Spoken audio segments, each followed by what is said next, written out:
Okay, so we tore out this room. I actually fell through the floor. Lots of fun. At least I didn't break a foot this time.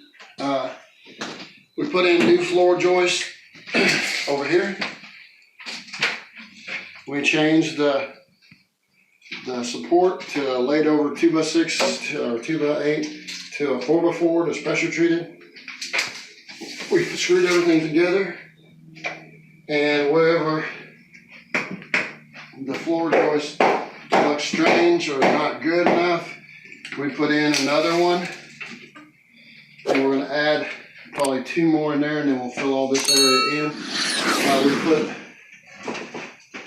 two bars in between, and if you watch some of my other videos, you'll see how we screw that together. That way it's no weaknesses on the outside. Everything's screwed down. Some of these floor joists we're having to deal with the fact that one is 7 1/4 and one is 7 inches.